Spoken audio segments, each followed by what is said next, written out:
ఆయన యూదులకు ఆటంకముగాను అన్యజనులకు వెరితనముగాను ఉన్నాడు. యూదులకు ఎలా ఉన్నాడంట?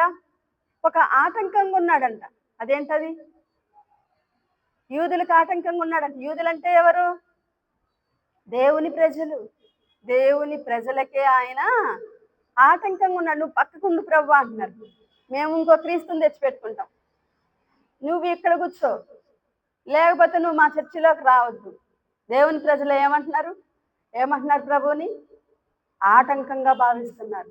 వాక్యాన్ని ఆటంకంగా అయ్యో ఈ వాక్యం లేకపోతే బాగుండేది, వాక్యంలో ఇలా చెప్పకుండా ఉంటే బాగుండేది. వాక్యమై ఉన్న ప్రభు, సిలువ వేయబడినటువంటి ప్రభు యూదులకు, దేవుని ప్రజలకు ఆటంకంగా ఉన్నాడంట. సంఘాలలో యేసుక్రీస్తు ప్రభు వారే, సిలువ వేయబడిన క్రీస్తే ఆటంకంగా ఉన్నాడు. వద్దయ్యా అంటున్నారు. వాళ్ళు ఏమంటున్నారో తెలుసా? వేరొక యేసుని ఆరాధిస్తాం, మాకు ఇష్టం వచ్చినట్లుగా మేము ఆరాధిస్తాం. ఈరోజు పరిశుద్ధాత్మ దేవుడు మాట్లాడుతున్నాడు. ఎవరిని నువ్వు ఆరాధిస్తున్నావు? నీకు ఆయన ఆటంకంగా ఉన్నాడా? రక్షణకరంగా ఉన్నాడా? ఎలాగున్నాడు? తర్వాత అన్యజనులకు ఎలా ఉన్నాడంట? వెర్రితనముగా ఉన్నాడు. అవును, మనం ఈ రోజున చూస్తే ఇప్పుడే కాదు, ఆయన సిలువ వేయబడి మరి చనిపోయి తిరిగి లేచి పునరుద్ధానుడై శిష్యులకు కనబడి మరి పరలోకానికి ఆరోహణమై వెళ్ళిన తర్వాత ఆయన సువార్తను ప్రకటిస్తుంటే అన్ని జనులకు ఎలాగుంటుంది? వెర్రితనము. మన దేశంలో కూడా ఎలాగుంటుంది? వెర్రితనము. ఎందుకు వీళ్ళు యేసు ప్రభువుని ప్రకటిస్తారు? వీళ్ళకేం పని లేదా? వీళ్ళు దేనికి పనికిరారు, మా మతంలో మారండి, మా ప్రభువుని నమ్ముకోండి అని చెప్పడం తప్పితే వీళ్ళకేం చేత కాదు అని చెప్పేసి అన్ని జనులు ఏమనుకుంటున్నారు? క్రీస్తు ఒక వెర్రితనముగా వారికి కనబడుతున్నాడు. అన్ని జనులకు ఆయన వెర్రితనముగా ఉన్నాడు. ప్రభువుని గురించి ప్రకటించడానికి వెళ్తే ఎవరు మరి అన్ని జనులు గొప్పగా చూస్తున్నారా? చూడట్ల. వాక్యంలోనే ఉంది ఆ మాట. మనం దానికి ఏం ఆశ్చర్యపోనవసరం లేదు. అయ్యో ఏంటి వీళ్ళు, యేసుక్రీస్తు ప్రభు వారు మరి ఆయన దేవుడై ఉండి లోకానికి వచ్చి తగ్గించుకొని సిలువ మరణం పొంది పాప పరిహారార్థమైన బలి అయ్యాడు, మనుషులందరికీ రక్షణకరంగా ఉంటే వీళ్ళేంటి ఇలా చూస్తున్నారని మనమేమి ఆశ్చర్యపోయి అక్కర్లేదు. దేవుని వాక్యమే సెలవిస్తుంది ఏమని? ఆయన అన్యజనులకు వెర్రితనముగా ఉన్నాడు. ఎస్, వెర్రితనంగానే ఉంటాడు. చూడ్డానికి రమ్యంగా కనపడ్డు, ఆకర్షణీయంగా కనపడ్డు.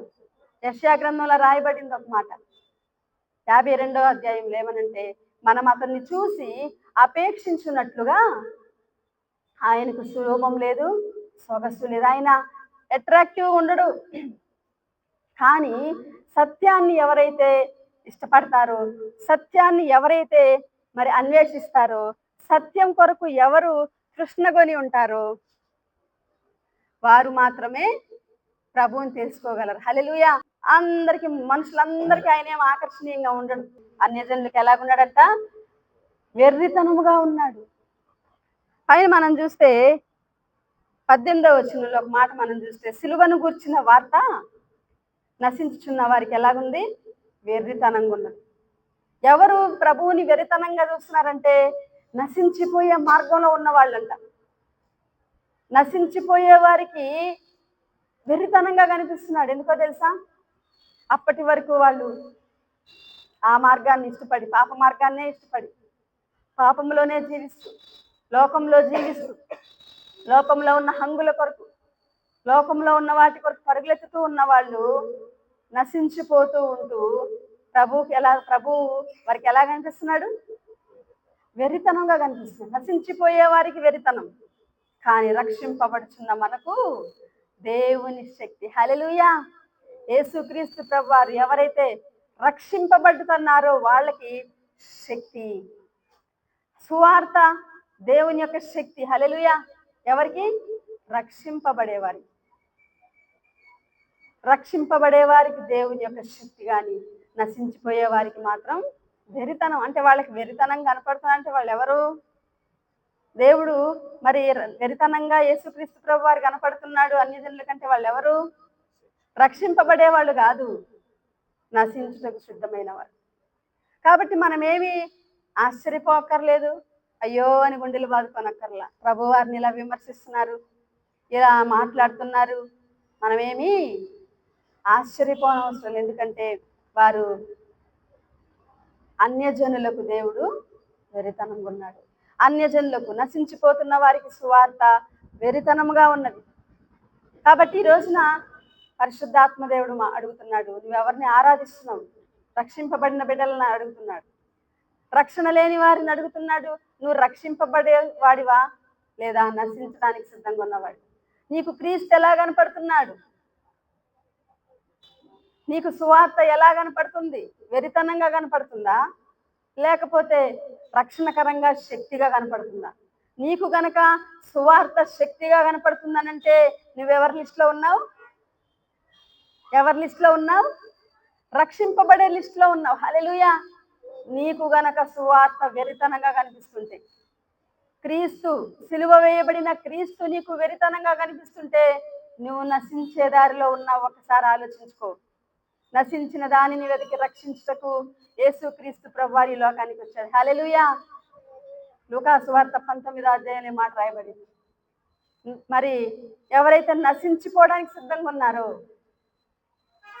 అటువంటి వారిని కూడా రక్షించడానికి యేసు ప్రభువారు వచ్చారు. ఆయన నీకు వెరితనంగా కనిపిస్తున్నప్పటికీ ఆయన ఆశ ఏంటో తెలుసా? నువ్వు నశించిపోకుండా నిన్ను కాపాడాలి, నువ్వు నశించిపోకుండా నిన్ను రక్షించాలి. హల్లెలూయా. యేసుక్రీస్తు ప్రభువారి యొక్క ప్రేమ ఎంతో గొప్పది. ఆయన్ని వ్యతిరేకించే వారిని కూడా ఆయన ప్రేమిస్తున్నాడు. శత్రువులమై ఉండగా ఆయన మనల్ని ప్రేమించాడని రోమీలకు రాసిన పత్రిక 5వ అధ్యాయం రాయబడింది. నువ్వు శత్రువుగా నడుచుకుంటున్నా, నశించిపోతున్నా, భక్తిహీనతతో ఉన్నా, బలహీనుడిగా ఉన్నా దేవుడు నిన్ను ప్రేమిస్తున్నాడు. హల్లెలూయా. నేను వాళ్ళకి వెరితనంగా ఉన్నా కదలే, వాళ్ళని వదిలేద్దాం అనుకోడు ఆయన. ఆయన ఏమనుకుంటున్నాడు? నువ్వు నాకు శత్రువువైనా, నువ్వు నాకు మిత్రుడవైనా, ఎవరైనా పర్వాలేదు, నువ్వు నశించిపోకూడదు. ఏ ఒక్కరు కూడా నశించుట ఆయన చిత్తం కాదు. అందరూ అంతటా మారు మనసు పొందాలని దేవుడు కోరుచున్నాడంట. హల్లెలూయా. అందుకనే లోబడనొల్లని ప్రజల వైపు దినమంతా చేతులు చాచి పిలుస్తున్నాడు. నువ్వు నశించిపోయే గుంపులో ఉన్నా, రక్షింపబడే గుంపులో ఉన్నా, ప్రభువుని ఎలా చూసినా, సువార్త నీకు ఎలా కనపడ్డా, ఈ రోజున పరిశుద్ధాత్మ దేవుడు నీతో మాట్లాడుతున్నాడు. తన యొక్క చేతులు చాచి యేసుక్రీస్తు వారు ఏం చేస్తున్నారు? తన యొద్దకు పిలుస్తున్నాడు. నా యొద్దకు రండి, నా వైపు చూచి రక్షణ పొందండి అంటున్నాడు. హల్లెలూయా.